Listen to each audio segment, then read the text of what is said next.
Hello, how you all doing? Once more into my journalistic void I go. Strategy and Strategems. So I've had a few conversations and a few observations over the past, I don't know, few days. Basically, you see what's happening in politics right now, and the strategy of the Republicans basically is throw enough stuff all at once. Not the Republicans of Trump, throw everything. So the Democrats are so divided that they can't figure out what specifically to fight against other than Orange Men Bad, which they've been saying for 10 years. And it's like a sitcom that's gone on too long. It's not a good argument. And Trump just keeps coming up with do this, do that. And Democrats have no idea how to oppose it without sounding hysterical, which they do. Um, so that's what's happening right now. Now, there is a strategy against it. The oligarchy strategy is a good one, calling it an oligarchy. But it doesn't really hit home because we all know that there was a shadow government behind Biden, so it doesn't really say anything. But some people can make the argument. The people who were not totally on board with the corporatocracy behind Biden can actually sell that discussion pretty well. And these are the people the Democrats should follow if they want to come back. And they do have good people. People are like, oh, Democrats are all idiots. It's like, no, they're just led by idiots. They have plenty of good people. First of all, we all know Democrats who we work with, especially engineers, those tech people who are very, very left wing and very, very smart and could actually probably do a good job. And they're not the ones who are listened to, though. People like my old office mate, people like my best friend. Well, no, she wouldn't do a good job. No offense. But I know enough people who are actually pretty damn competent or pretty damn on the left who would be pretty good leaders to listen to. Just put somebody like my old office mate up, you win. And he actually does a good job. Those people are out there. They're not that uncommon. And then if you go more in the media space, people we actually like see. You have people like Bill Maher, of course.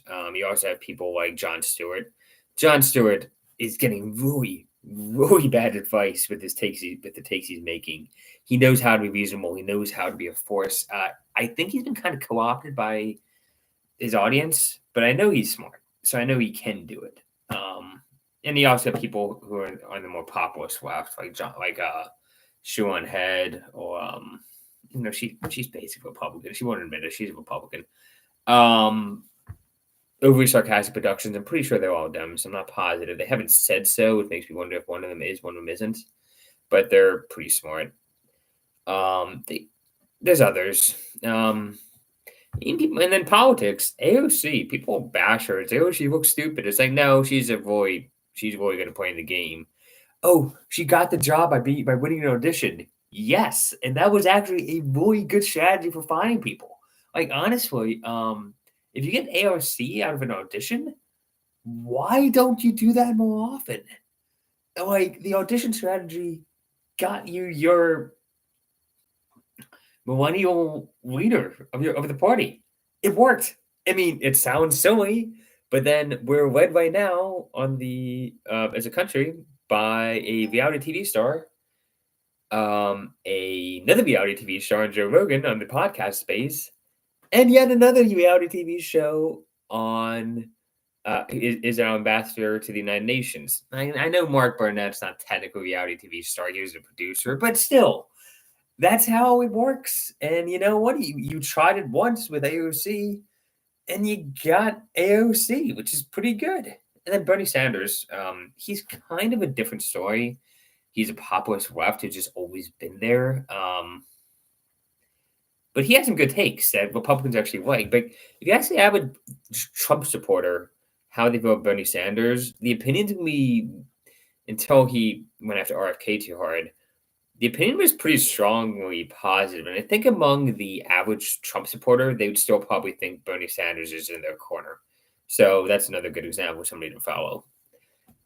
There's some other examples of people who are worth listening to that just they're not going to get the traction on the left that they need to really make it. Fetterman, he's playing it smart for Pennsylvania.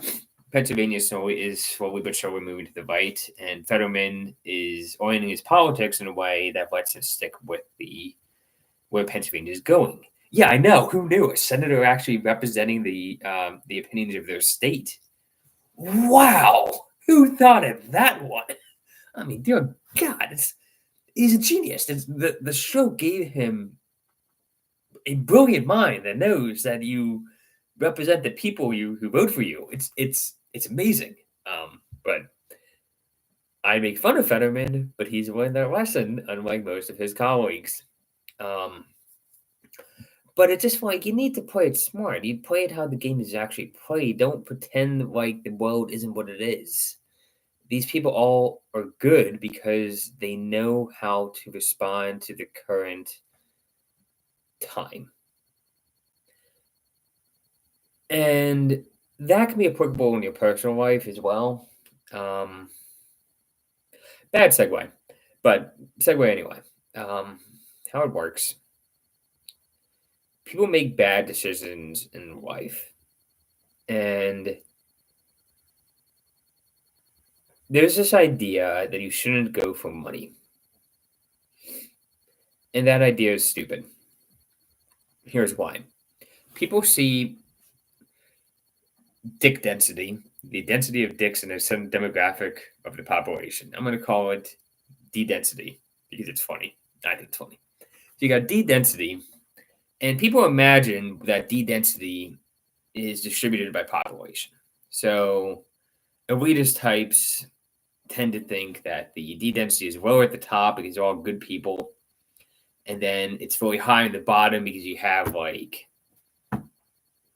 rednecks in Appalachia plus inner city people and all that kind of stuff, and they're high D density. There's a joke there. I'm not going to go for it. You know the joke.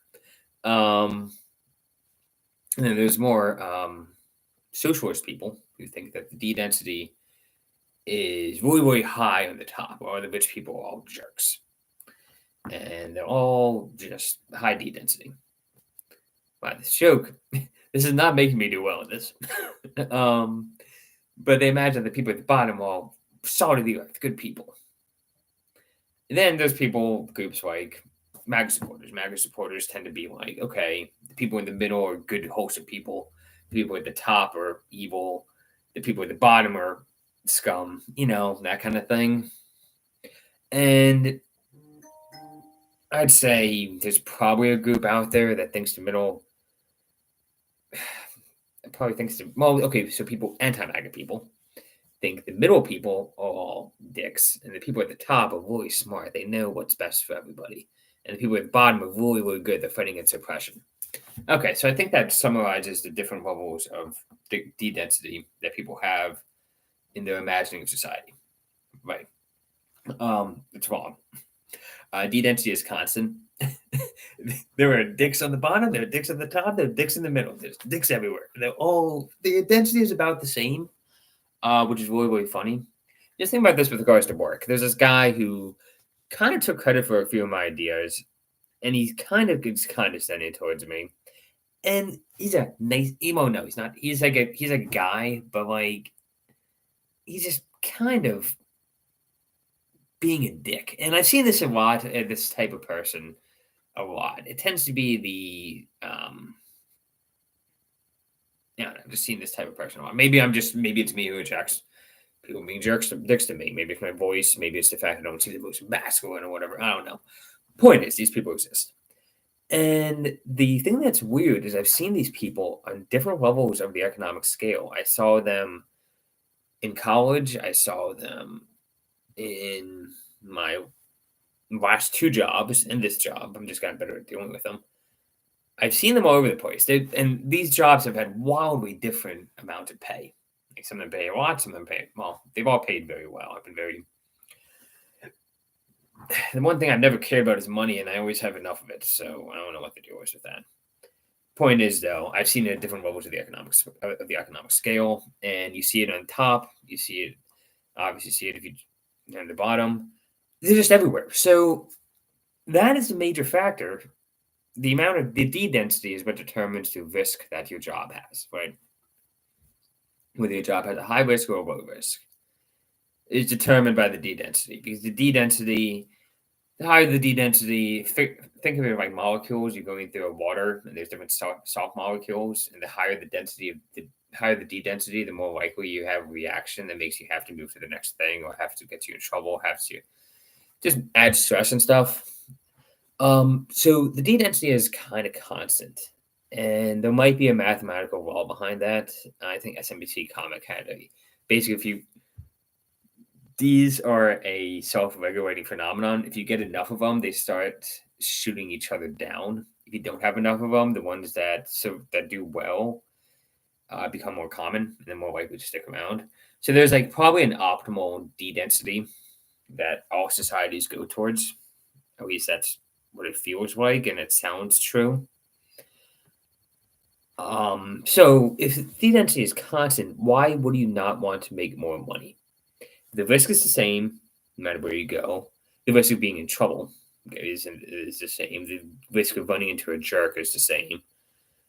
And that's your major risk at work, because if we all just like have jobs, nobody's like maybe a few people have careers where they're like just becoming a master of their craft. Most people aren't like that. Most people have a job in front of a computer screen. They're using some archaic technology that's not used anywhere else. You're very, very lucky you can avoid that, but most people are in that situation. So why not make as much money as possible if the situation is constant? And it actually, in my opinion, reduces your risk, because the more money you have, the more ability you have to withstand shocks and to survive bad things that happen, with also having fun.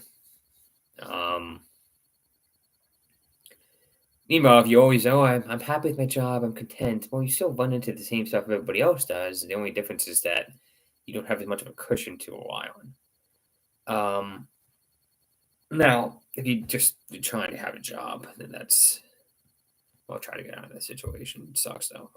I've been there's a few choices I could have made that were very wired edge choices that would have left me probably not very well off at all.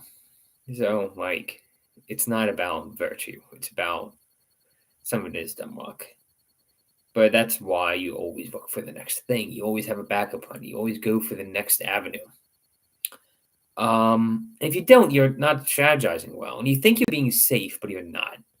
So my friend, my best friend, she's like, "Oh, I'm happy with where I am. I like the people. It's fine. She makes decent money. Okay, fine." Well, this is gonna burn her long term, I think. Maybe she gains a great skill set, a great specialty that nobody else has. Like, if you stay in one place, you have a specialty that like really makes bank. Okay, sure, that works, but you don't know if you don't know if your specialty is going to do that. Like, if I stayed as a web developer, I'd be screwed right now as a programmer. The fact I jumped to DevOps is the reason why I am so employable now. And that was dumb luck. Anyway, if you have a passion, do your passion. Follow your passion. But if you don't, go for the money. In my opinion. Anyway, cheers.